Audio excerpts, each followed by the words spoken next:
এই মেয়েটির সাথে তোর কি পরিচয় কেশব? এবার কেশবের সম্পর্ক নিয়ে উঠে এলো বড় জিজ্ঞাসা। হ্যাঁ বন্ধুরা, ঠিক এমনটাই দেখতে পাবো আমরা গৃহপ্রবেশ ধারাবাহিকের আসন্ন পর্বে। স্ত্রী মানে আরিয়ার ঘর গোছাতে যখন সবাই মনোযোগী, তখনই কেশবের মোবাইলে একটা কল আসে। কেশব ফোনের স্ক্রিনের দিকে তাকিয়ে দেখে তার প্রেমিকা মানে জ্যাসমিন ফোন করেছে। স্ক্রিনে চোখ পড়তেই কেশবের মুখ বিবর্ণ হয়ে পড়ে।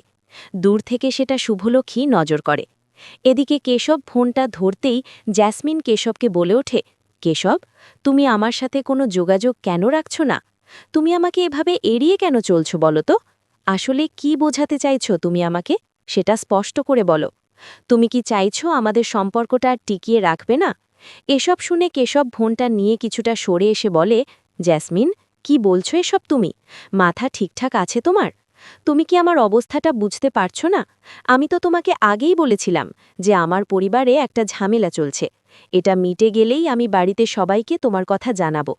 তবুও কেন এভাবে ছেলেমানুষি করছো বলো তো? জ্যাসমিন তখন বলে ওঠে, আমি ইন্ডিয়ায় চলে এসেছি কেশব, হয় তুমি আমার সাথে এখনই দেখা করবে, নয়তো আজকেই আমি সরাসরি তোমার বাড়িতে হাজির হব। জ্যাসমিনের এমন কথা শুনে কেশব বলে, দেখো জ্যাসমিন, এটা কিন্তু একটু বাড়াবাড়ির পর্যায়ে চলে যাচ্ছে। আচ্ছা, তুমি কোথায় রয়েছ বলো, আমি আসছি। এরপর জ্যাসমিন কেশবকে ঠিকানা জানায়। কেশব ফোন রেখে ওয়াশরুমে চলে যায়। ঠিক তখনই শুভলক্ষ্মী এসে কেশবের ফোনটা হাতে তুলে নিয়ে গ্যালারিতে থাকা জ্যাসমিন আর কেশবের ছবি চোখে পড়ে।